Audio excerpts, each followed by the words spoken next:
Richardson. More news, opinions, and conversation when we come forward on KBLA Talk 1580. I feel like freedom. KBLA Talk 1580 is pleased to partner with the Empowerment Congress, the Gathering Spot, the Institute for Nonviolence, and Days of Dialogue for a Juneteenth program called State of the Freed to educate fellow citizens about the significance of the holiday and efforts around reparations for descendants of slaves living in California. Program participants include California Reparations Task Force member Assemblyman Reginald Jones Sawyer and State Senator Steve Bradford, along with KBLA's own Dominique DePrima, Areva Martin, Tavis Smiley, and many more. It all happens Saturday, June 10th, and you could be selected to attend this special invitation-only Juneteenth event along with Dominique, Areva, and Tavis. All you have to do is go to the KBLA 1580 website, click on the Juneteenth State of the Freed icon on the homepage, and register to win entrance into this empowering affair. Or you can watch the live stream of this special Juneteenth event by going to www.empowermentcongress.org/Juneteenth. But head to the KBLA 1580 website right now for your chance to join us live on site Saturday, June 10th for the State of the Freed. This is a Juneteenth community call to action from KBLA Talk 1580. We've got your black. I feel like freedom.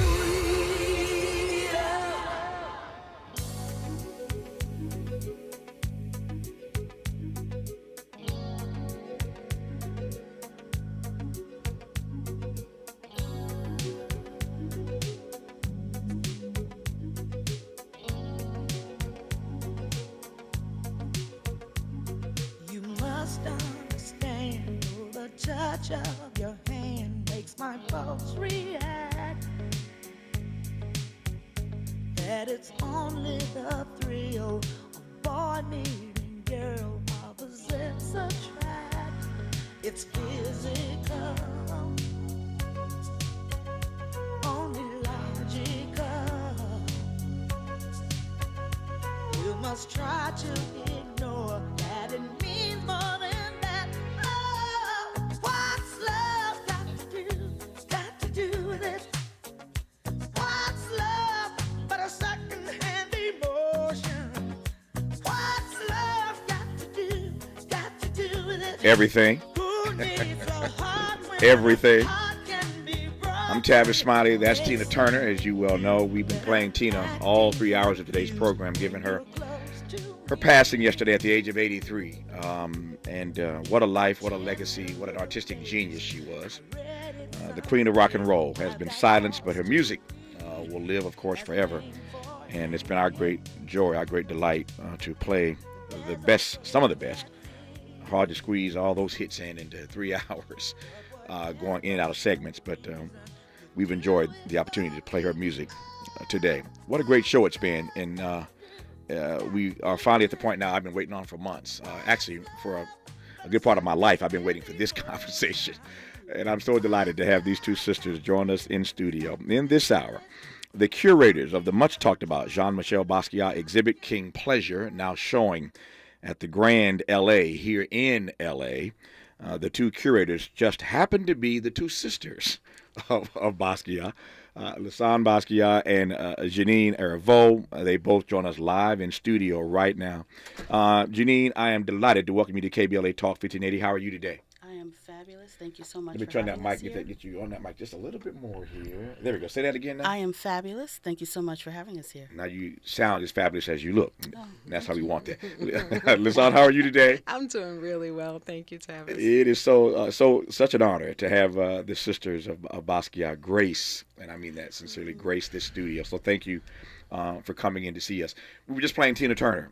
What's love got to do with it? So let me ask you, Lisanne, first, what's love got to do with it? Love has everything to do with everything, including the work that Janine and I are doing to support Jean-Michel and to support the incredible and profound impact that he's had on the world. But love has everything to do with everything. Janine, you? Same. You know, it was love that is was the reason why we did this project. And we wanted to make sure that the audience felt that love and felt that emotional connection that we had with it. Let's start big. We'll work our way through this hour and get to the Let's do exhibit. But it's not often that you get the two sisters of Basquiat in your studio, so I'm going to take full advantage of this opportunity. Trust and believe. I don't need to color this question much more. Janine, you first. Tell me about your brother. Jean-Michel is larger than life. He was one that was very present in conversations with you. He was one that gave you his connection. He had such a strong connection, and he gave you his one-on-one, time and attention. He was very generous with his time, with his spirit, with everything, but also creative. Quite a prankster. Got us in a lot of mischief, a lot of tomfoolery and shenanigans, as we said yesterday. But a delight to be around. But as much as he had so much to say, he was also very soft-spoken and quiet at times. And so, he had to kind of navigate in this world with both of those, kind of dynamics and personalities. So, Because sisters have different relationships with brothers, tell me about your brother as you knew him and saw him. Everything Janine said, and Jean-Michel, he was just brilliant and really connected to the world and connected to the things that people see beneath the surface. He had a view that was beneath the surface of what was going on. He was able to see things that people just took at face value and to put an emphasis on the parts of that were that required a different view. He looked at things like classism and racism and capitalism and colonialism, and really showed where human beings needed to look at themselves. He was like a mirror for the world. And he was like that both professionally through his creativity and his painting and other things, but he was like that in life as well. He was a straight shooter, very direct communicator. You always knew where you stood with him, and he was authentic. He was really authentic in everything that he did. And I really appreciated that about him as a human being. This answer may be different for the two of you, so you can just chime in and tell me. But when did you know, either of you, both of you, sense this artistic genius that would eventually be seen and witnessed by the world? Were any signs of that earlier? Like when did you know that he was gifted artistically? I don't think, for me, there was a 7-year age difference between Jean-Michel and I. And so for me, it came a lot later. Earlier, he was definitely a different child in terms of how he played and how creative he was when he played. It wasn't, let's just play jacks. It was, let's go bake something and use this to do that. So he thought very differently from most kids. In terms of the artistic part, he was doodling all the time, and he was doing drawing sketches and stuff, but the painting and stuff came much later, and it wasn't until then that I said, oh wow, he's really doing what he wants to do, and and bringing that out to a larger audience.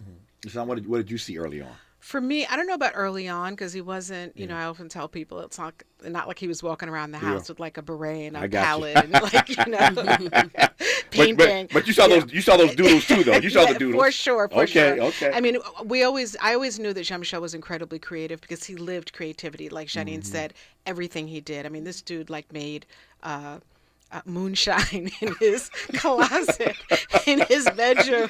He's like, come in here, let me show you what I did. I'm like, what? And he's like, look at this. I'm like, what is that? He's like, it's moonshine. First of all, what the heck is that? And second of all, how do you have something fermenting in your closet for months? I don't get it. But I think for me, I knew that Jean-Michel was up to something really profound when I went to the opening, the Anina Nose opening. And it was really less about him, but seeing the looks on the faces of people who were looking at his work and seeing how connected they were and how energized they seemed to be by his the expression of his creativity. I think it was really that. And then over time, just seeing how that impact just expanded. I remember, and this wasn't specifically about the work, it was more about his voice, where I called a utility company for something and I gave them my name, and it was kind of random. And this was someone who was like in Texas or something. And I gave them my name, and he's like, oh, are you familiar with this, famous artist, Jean-Michel Basquiat? And I'm like, well, yeah, it was my brother. But that really blew my mind, So it wasn't about the work. It was more about the way that his voice permeated to like all corners of the world. That really kind of was kind of mind-blowing and surreal. I assume you're not shocked or mind-blown these days. No, sir. Okay. No, sir. Not at all. Yeah, not at all. They say in unison. I love it. Yeah, but still in awe. Yeah. Still humbled. Oh, yeah. And incredibly in awe of the impact that he has on generations of creatives in all walks of life. I take that distinction, and when we come forward, we'll talk about that. We are joined in studio live today by the sisters of Jean-Michel Basquiat, Lisanne Basquiat, and Janine Airvo. King Pleasure, the Basquiat exhibit, is now showing here in L.A. at the Grand L.A. We'll talk about the exhibit and how they pulled this together and the response to it and so much more when we come forward on KBLA Talk 1580.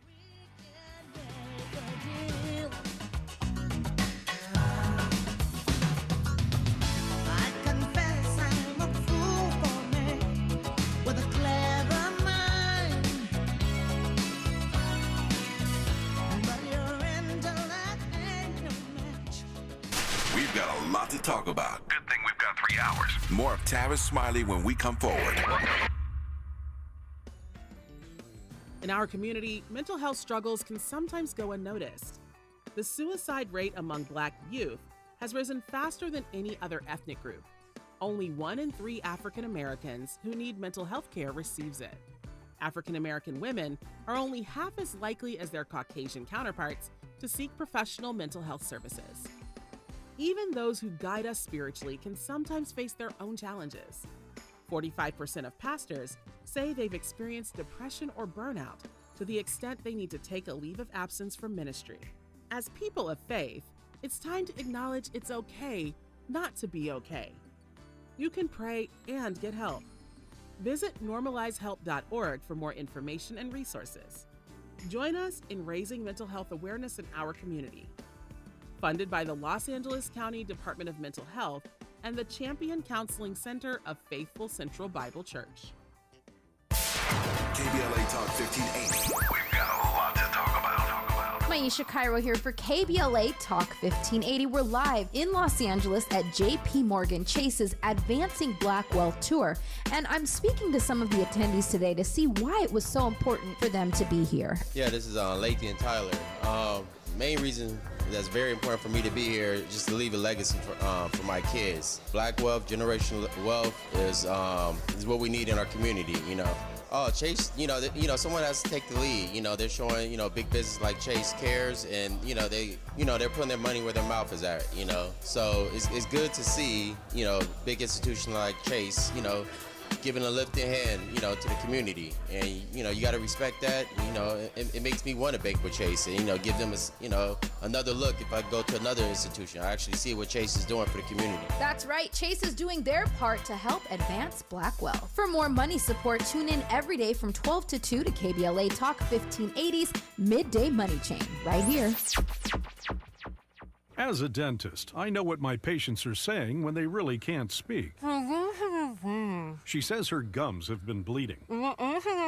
Is there anything you can do? Absolutely. You can try New Crest Gum Detoxify and Restore. Yup, New Crest Gum Detoxify and Restore is professionally designed to start healing gums from day one.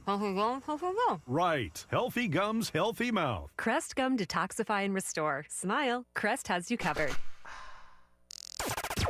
Broadcasting live from Leimert Park, USA. Welcome back to your home for unapologetically progressive radio. KBLA Talk 1580.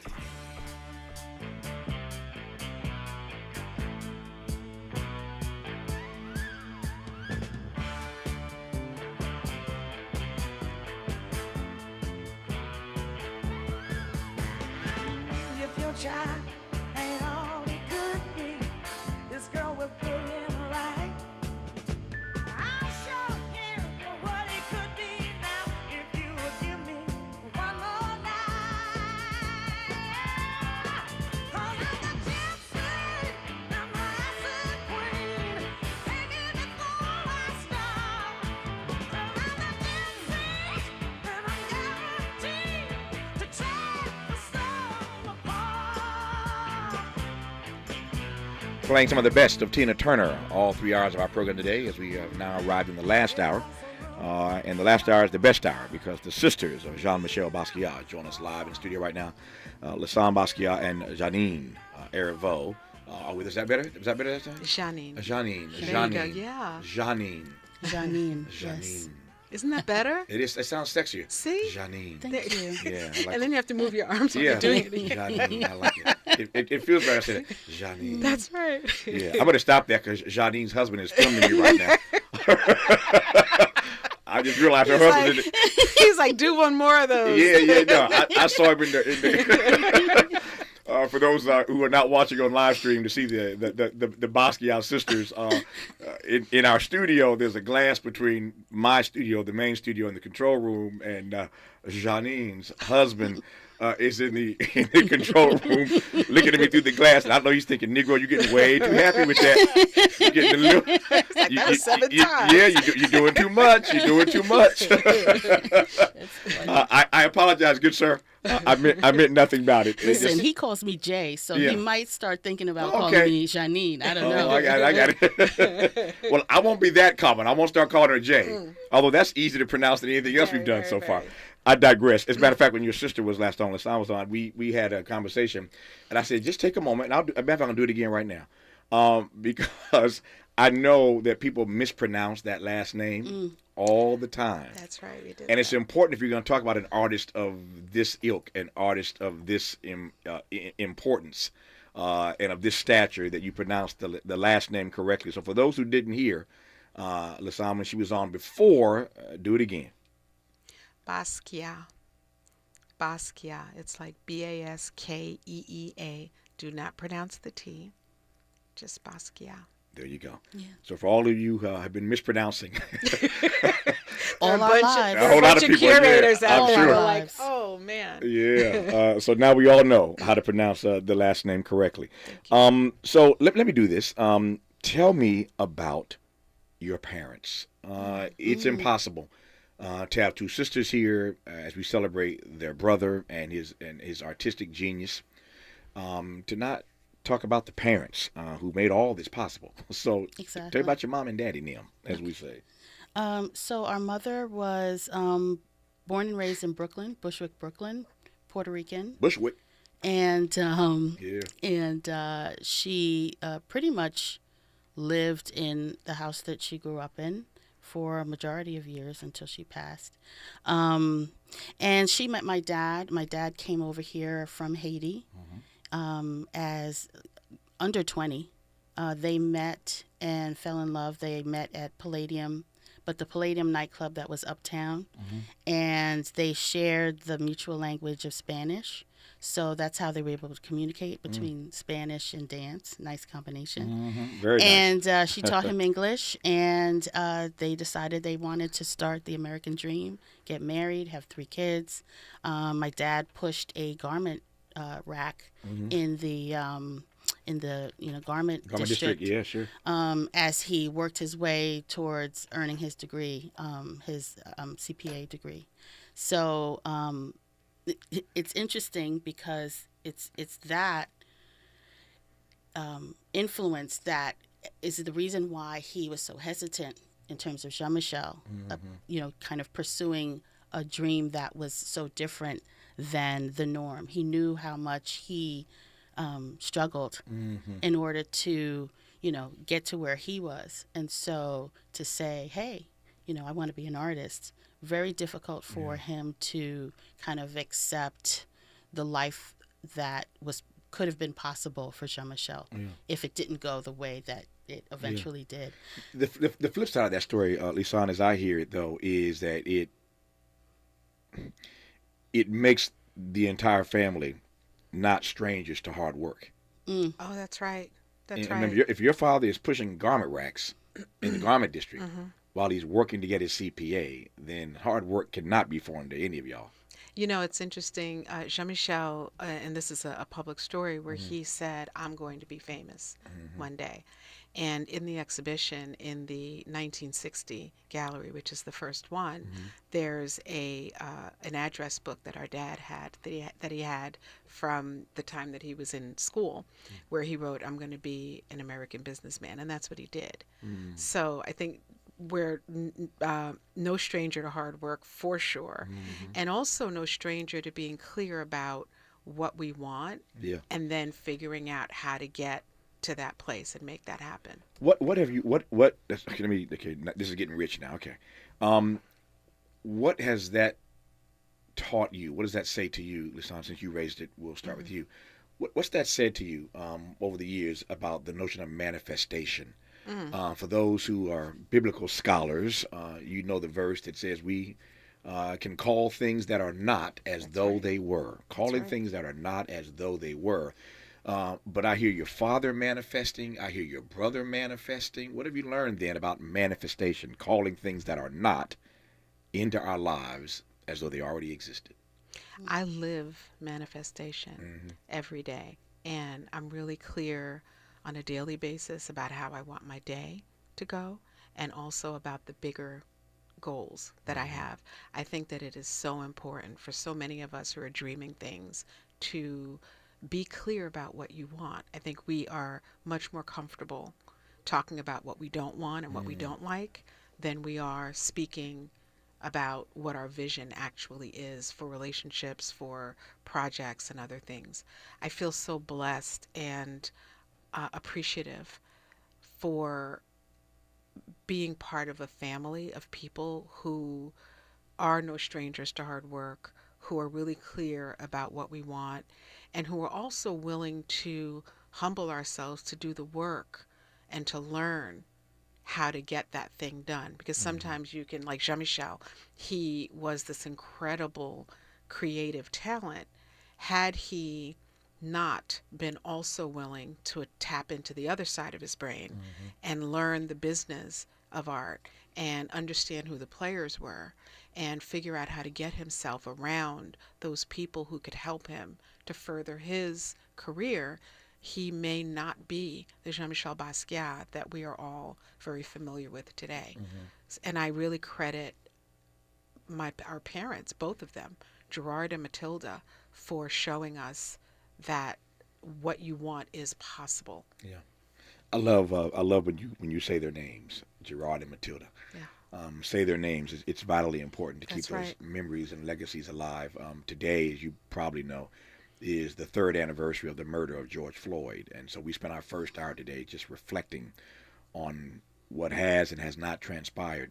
Excuse me, in 3 years since his murder at the hands of those Minneapolis police officers. And so we're running a promo all day long today. And the promo simply says, say his name, say his name. And so for you to call the names of your parents, Gerard and Matilda, just kind of hit me in that way, given what we are advancing this day about saying names. You going to say something? I am. What's interesting is not long after today, 3 years ago, we started talking about putting on this exhibition back in 2017. And we started walking down that road and realized that it wasn't the right time for us personally or professionally, because for us it was really important that we executive produced this project and that it was our voice, our vision that went into what we were going to manifest. So in 2017 we kind of laid it to the side and put it on a shelf for a little bit. Maybe a couple of weeks after, excuse me, this date, the 25th, back in 2020, yeah. Janine called me and she's like, with all this crazy stuff going on, I think this is the time. Let's do it. Like, we're ready. Like, are you ready? Are we ready to do this? And it wasn't that long after this day and everything that was going on, because we knew that and wanted Jean-Michel's voice that unfortunately was still so relevant. Sure. We really wanted his voice as part of the story, as a way to give people hope and inspiration, and also the confidence to remember that we wear a crown. Yeah. So since Janine is here, she can tell me directly out of her own mouth. I got 2 minutes before news, traffic, and sports. We'll start this and continue on the other side. But what were you feeling? What were you experiencing in those days after the murder of George Floyd and all the protests and the like that were taking place? What was it about that connected to you to say this time is the moment where we need to get this project moving? Anger, frustration, the gall that you're being videotaped by many, and to have such arrogance that you can have your knee on someone's neck and that be okay with you. This man is calling out to his mother, his dead mother, his dead mother. Just angered a lot of us, and it actually brought me back to Michael Stewart and so many other people before him. And as we know, throughout that whole summer, there were many after as well. And particularly at a time when, this was in the middle of the pandemic and the shutdown, where people should have been reflecting more, it seems as though it kind of it exposed a lot of what was wrong with, the injustices of what was going on to, just regular people and those that are disenfranchised. Let me jump ahead. This is an unfair question to ask with a minute to go. Again, we got more time on the other side. What do you think your brother's artwork, his particular genius, says to us visually in turbulent times like these? I think not only does he paint the picture, but he has all those words. So it's very clear as to what he is describing and what he is painting. There is no question as to what he's talking about. Yeah. Brilliant answer, thank you, and nicely done, right on time. She listened well. You should do this. She should do. Yeah. Janine, you should do this, but not in my seat. not in my chair. I'll share it with you, but I ain't gonna relinquish it to you. The sisters, Jean-Michel Basquiat, are in studio. Lasan Basquiat, Janine Aravo are here. We'll continue after news, traffic, and sports on KBLA Talk 15.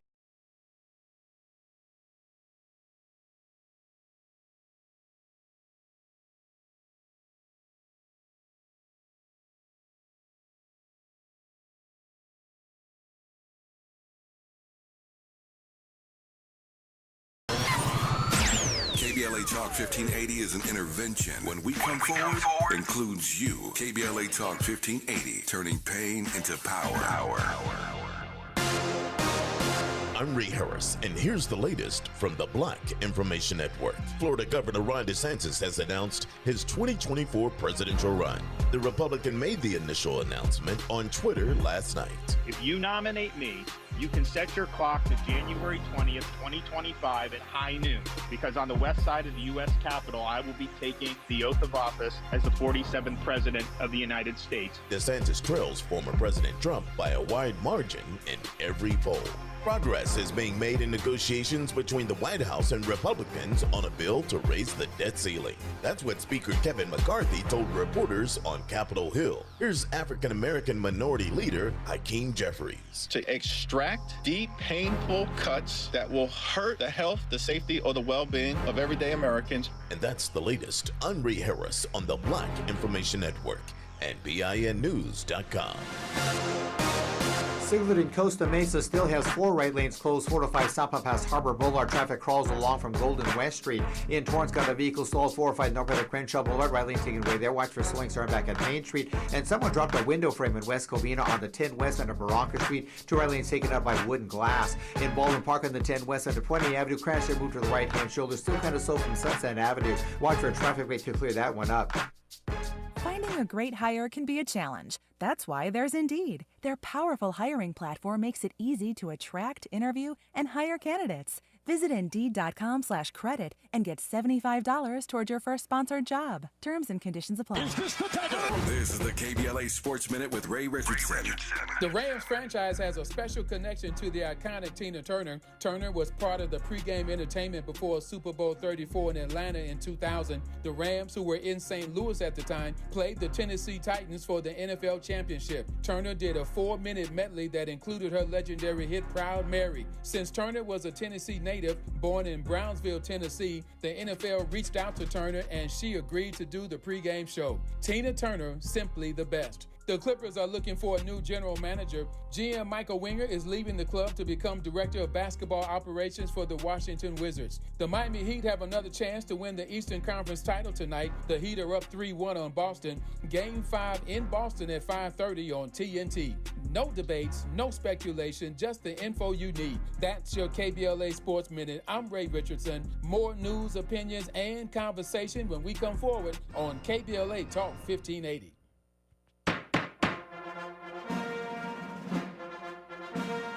Ladies and gentlemen, the President of the United States of America. The story of Emmett Till and his mother is a story of a family's promise and loss and a nation's reckoning with hate, violence, and abuse of power.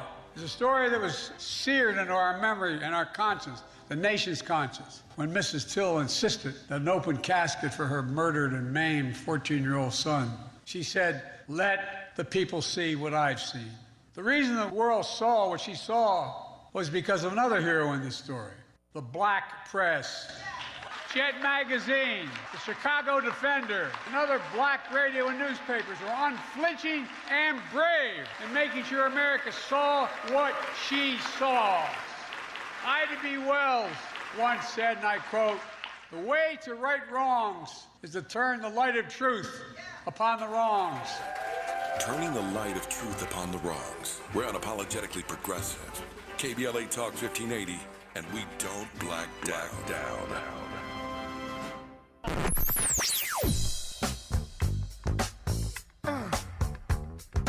This is KBLA Talk 1580. Talk radio. That's music to your ears. We're unapologetically progressive. KBLA Talk 1580. Did you know that all City of LA renters have rights? Check out these 3 facts. Residential tenants can't be evicted without reason or just cause. Eviction protection still exists for unpaid COVID-19 rental debt due before March 31st, 2023. And you have 5 days to respond to an eviction notice. 5 days. Many Angelinos may be at risk of losing their home, and that's why we want you to know your rights. Learn more at housing.lacity.org. Be informed, be protected, be at home. The IRS is the most powerful collection agency on earth. And if you owe back taxes, the news isn't good. The IRS is raising the interest rate it charges on unpaid taxes, and further rate hikes are expected. Most people don't know it, but the IRS adds interest charges on your tax debt daily. So if you owe the IRS today, you will owe even more tomorrow. And it doesn't stop until you get right with the IRS. The good news is, getting right can start with one phone call to Optima Tax Relief, America's #1 tax relief firm. Optima's tax professionals specialize in the Fresh Start Initiative, a powerful IRS program that can save you thousands if you qualify. In fact, the experts at Optima Tax have resolved over $1 billion in tax debt for their clients. Call now for a free consultation. Call 800-919-9077. 800-919-9077. 800-919-9077. Optima Tax Relief. Some restrictions apply. For complete details, please visit OptimaTaxRelief.com.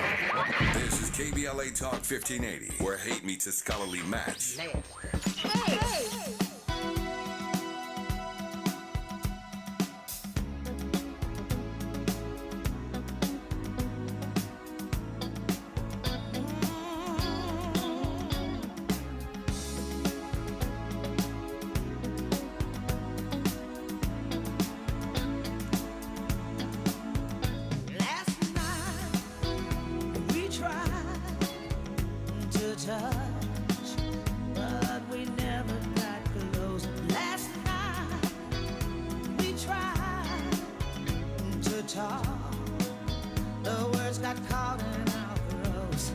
So many hits, so little time. That's what my friend Prince used to always say when he'd take the stage. I used to love back in the day. Prince would be on stage and he'd be happy through the show and ask the audience, what should I do next? What should I do next? And tens of thousands of folk would start screaming out Prince songs. And he would let them go for a minute and he would always say, so many hits, so little time. And Tina Turner is the same way. So many hits, so little time. We've done the best we could in this 3-hour program today to weave in some of the best of Tina Turner as we celebrate her life and legacy, her brilliance, given that she passed away yesterday in Switzerland at the age of 83. We are pleased in this hour to be talking about King Pleasure, the Jean-Michel Basquiat exhibit, now showing at the Grand LA here in LA, running through the summer. And if you have not seen it, rush and get there because you don't want to miss seeing this brilliance. And we are honored in this hour to have his two sisters, Lassane Basquiat and Janine Erivo, with us. Did I nail it that time? I'm getting good, man. I'm getting good. By the time this is over with, I'll be expert, a guru. I'll be proficient at this. That Haitian thing ain't no joke. You got to get it right. You got to get it right. Absolutely. Anyway, we are honored to have his two sisters in studio with us in this hour. We were talking during the break, and I say all the time on the show that sometimes the best parts of the program are in the breaks, and so I try not to let that happen, so you don't have to sort of reprise that when you get on the air. But I was saying during the break. That years ago, I helped curate a huge exhibition. Many will remember it, called America I Am, the African-American imprint. It toured around the country for 4 years, showed here in L.A. for a number of months.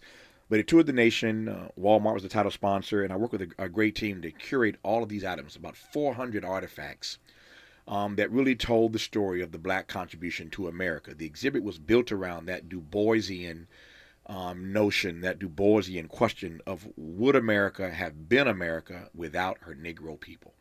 Would America have been America without her Negro people? So we built this huge exhibit around that theme. We had artifacts, everything from the doors of no return, literally, that was shipped here from Africa to travel as part of this exhibit, to items from Harriet Tubman, to Rosa Parks, to Michael Jackson, to Guy Bluford, you name it. Everything was Frederick Douglass. We had a copy of the Constitution and the Declaration in the exhibit. It was a huge exhibit that traveled for 4 years. I only raised that because I learned in curating this exhibit the value of people just keeping stuff. The value of our people keeping stuff. And Lassane, when you mentioned your father earlier and that edict that he wrote to himself, that I will be an American businessman, that jumped in my head about the value of keeping stuff. Clearly, your brother's stuff has been kept, and that's why we have this exhibit. But just talk to me, either of you, both of you, about the value of keeping stuff. Yeah. Well, hats off to you for doing such an amazing show. Previous to this, we've worked with curators, at other museums and had no idea the magnitude and the work involved in curating a show. In terms of the stuff, in comparison, all of that was saved by our dad. He was very nostalgic that way. And so he had not only Jean-Michel's first, one of his report cards, he had ours, our immunization records. So he made it very, very easy for us to do this. It was also, very easy in terms of the collection. We didn't have to reach out to different lenders because it's our family collection. So it was interesting kind of going through my dad's stuff because since his passing, we hadn't really gone to his home and kind of dug through all this stuff. And once we knew that we wanted to do this exhibition and really kind of went looking for stuff and we saw all the stuff that we didn't even know existed, it really made a difference in rounding out Jean-Michel's story and the story that we wanted to tell. Let me move, Lassane, if I can, from keeping stuff to owning stuff, because Janine teased up something very different. Owning your stuff is a whole other level, right? I'm thinking now of John H. Johnson, who the founder of Ebony and Jet magazine, dear friend of mine. I had the honor of, along with Bill Clinton and Jesse Jackson, the three of us did the eulogy at his funeral. But I never went to Chicago without going to the Johnson publishing headquarters on Michigan Ave to see Mr. Johnson and have lunch with him. And I remember vividly so many conversations about why he would never, ever sell a single share of Ebony and Jet in his lifetime. He would not. He was offered everything, and he would not sell. You think these days of all the things that start out as black that end up being sold, I ain't hating on nobody. BT was once black. It ain't. It's owned by Viacom. Essence was once black. It ain't. It's owned by Time Warner. I can do this all day long. I hate on anybody. We all have the right to self-determination. But there is a value in owning your stuff. And so your sister says that part of what made this easier was that your father kept the stuff. What made it even easier was that you owned the stuff. That's right. You had to go to lenders to get it. Talk about that part. I think there is a value in honoring what you have. And I think that's part of it. So, we talked about the difference between hoarding and holding on to things. Our dad held on to Jean-Michel's report, or all of our report cards, his Brooklyn Museum membership card. And I think there's a value to taking your time sometimes. We move so quickly in this world.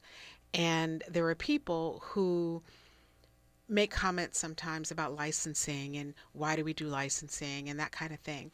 And the reason is so that we have the ability to hold on to Jean-Michel's things. That's why.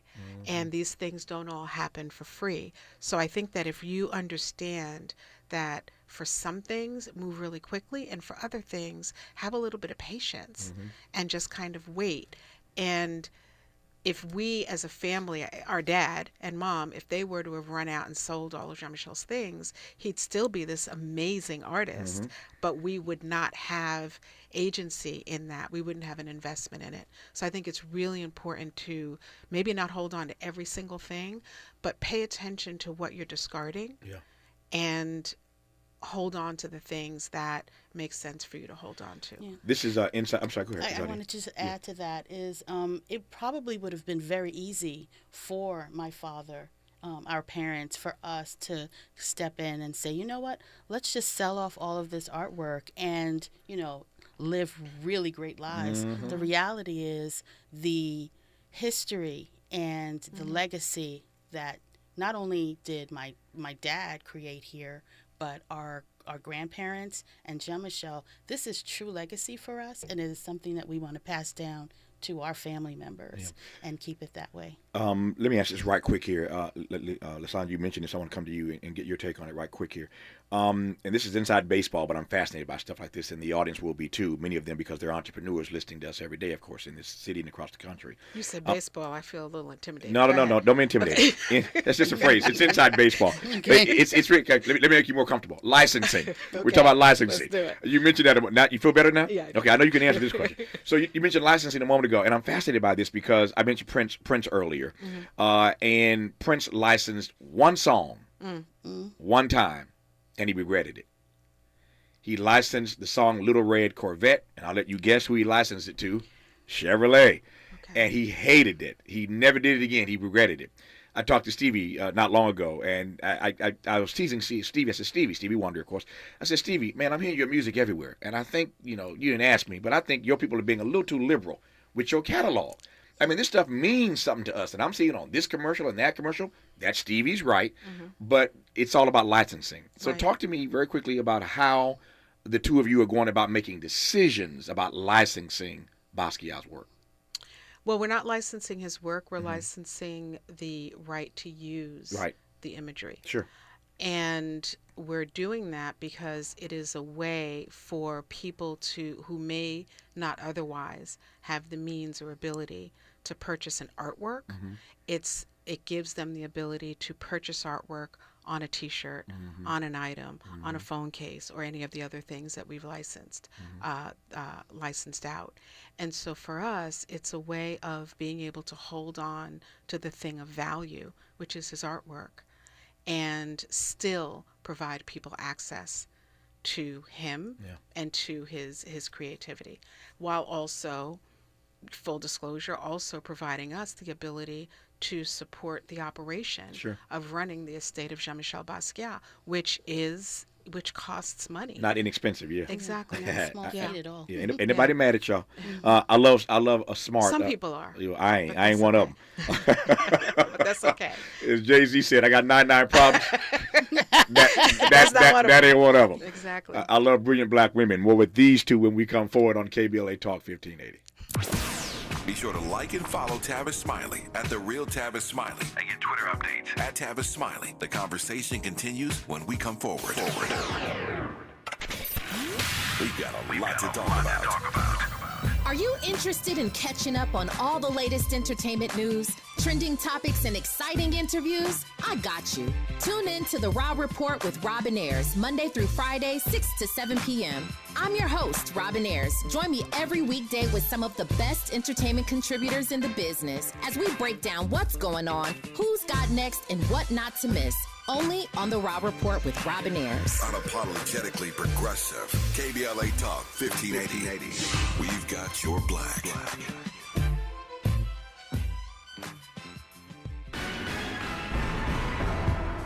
Director of Programming and General Manager Asantewaa Olatunji named Los Angeles Cultural Affairs Commissioner by Mayor Karen Bass. Maisha Cairo here with your K-Black Minute News. She's an attorney and an arts advocate excited about serving in the development of the cultural landscape in LA County.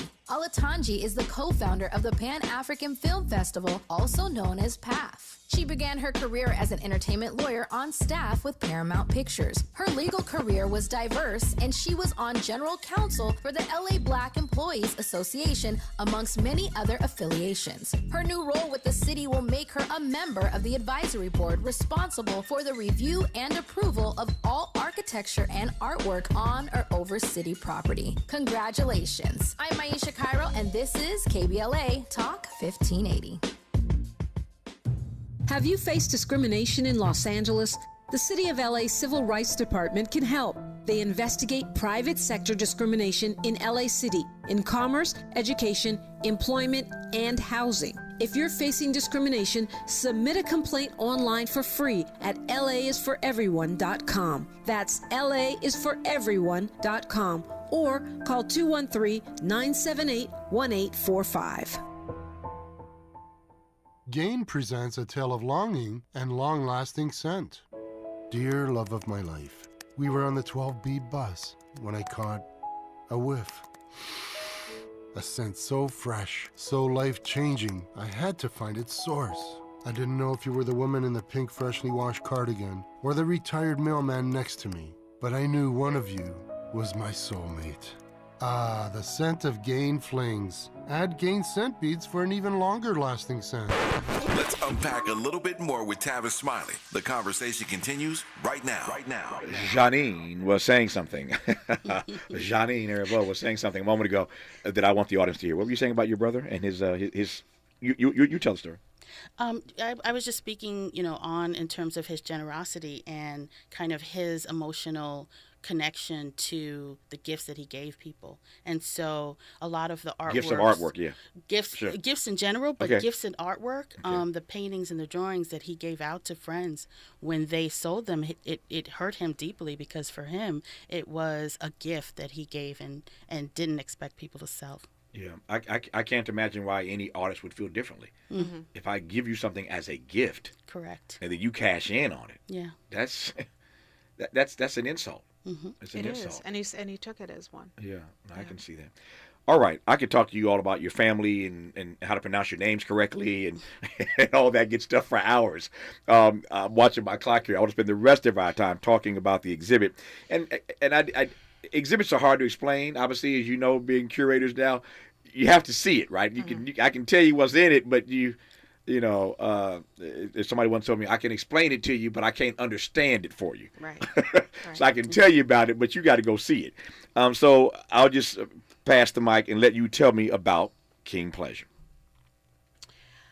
The King Pleasure exhibition is Janine's and my and our family's response to all of the questions that we've gotten, in the decades since Jean-Michel passed away in 1988, asking questions about who he was and what he was really about. And there are people who were willing earlier than us to share their narrative and their perspective on either the relationships that they had with him or the experiences that they had. What the public had never heard was from his family. Our father was not comfortable. We're very private people. This is all kind of new. And our father was very private, and he wasn't comfortable speaking about his son because he lost his son. His son passed away. Our mother's son passed away. And so it was very painful. One of the things that Janine and I decided to do was to ensure And that's what King Pleasure does. We wanted to ensure that people had the opportunity to hear our narrative about our brother and to share who he was, the journey through his life, to share something about who he was as a child. So we have like video of home videos of us playing in Prospect Park when we were little children. We have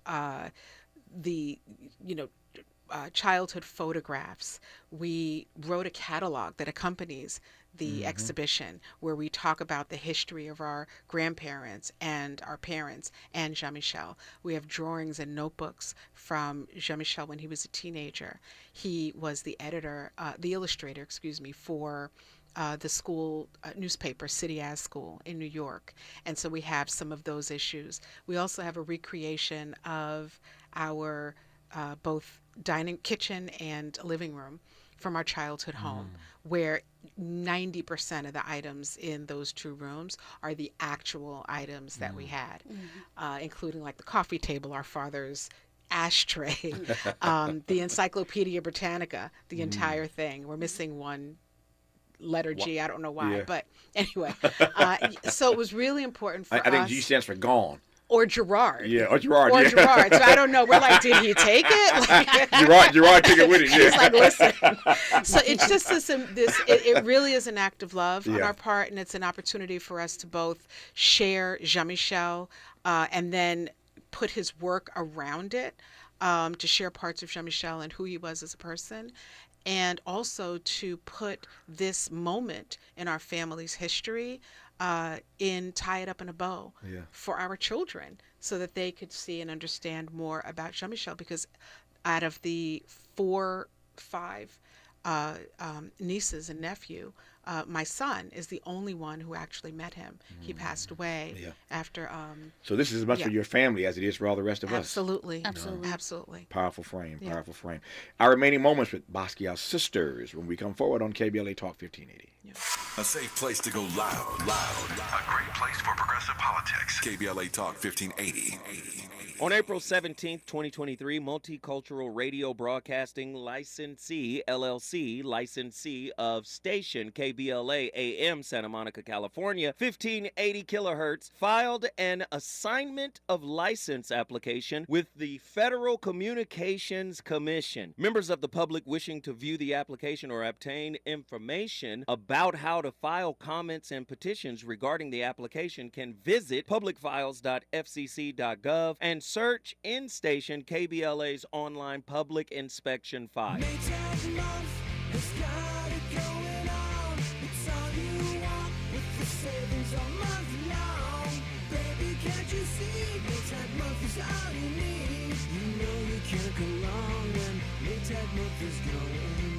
Upgrade to the performance you need on all Maytag major appliances during May is Maytag month, happening all month long.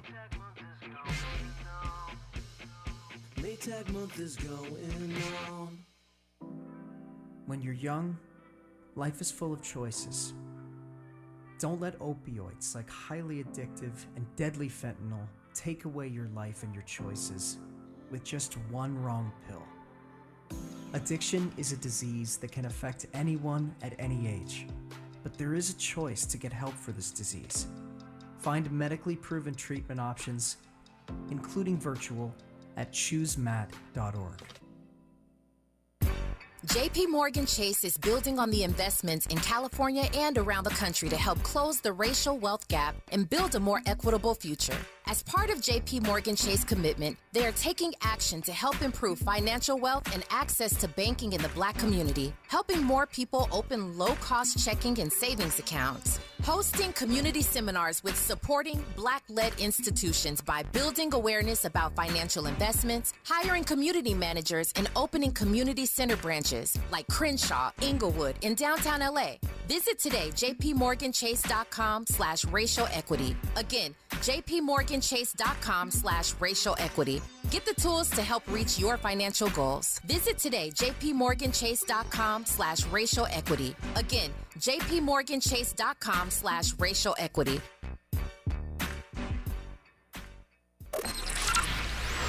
Conversations that matter. You're listening to Tavis Smiley on KBLA Talk 1580. Janine, tell me more about this exhibit. King Pleasure, yeah. The exhibition was created in a way where we wanted to make sure we were doing something different than what has been done previously. We ensured that we had no white walls and that it was an experience. Mm-hmm. And so you're walking through the space, really walking in Jean-Michel's world. And we have a studio, his studio, the last place that he lived on Great Jones. And in there in New York. New York, and there we have just a recreation of how it was to live, day to day in his world, and we're hoping that gets through to the audience as they're walking through and seeing that it really, really is about the work, but also about the life and the music and all of that was going on during that time. I just want to add one really quick thing. So in New York, we had a map of New York to really show where Jean-Michel frequented while he was in New York. One of the things that we've done that's very special for Los Angeles is we created an LA map because Jean-Michel spent time here in LA, and a lot of people don't know that. And so he was here for portions of 82 and 83, and then he came back 83, 84, and he had a couple of shows here, and so we created an LA map as well. And then we also have some photographs that he took during his time here that are on display in his studio. I've not had a chance to see this yet, but I just literally put the date on my calendar when I'm going to see it. It's called King Pleasure. It's everybody in the city's talking about it, and those who have come to L.A. to see it. It's showing now at the Grand L.A. here in L.A., once again called King Pleasure.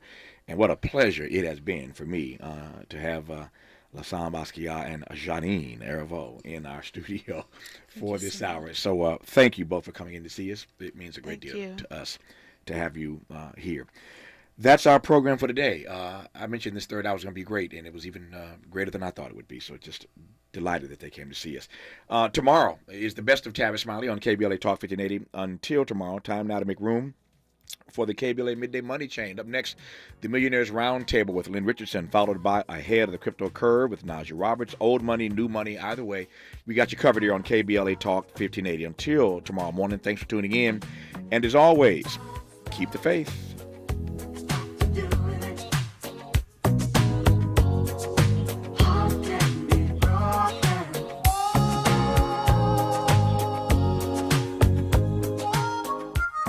KBLA 1580 Santa Monica. I'm Ray Harris, and here's the latest from the Black Information Network. Travel for Memorial Day weekend is expected to surpass pre-pandemic levels. Transportation Secretary Pete Buttigieg says the airlines have delivered considerable improvements in an effort to avoid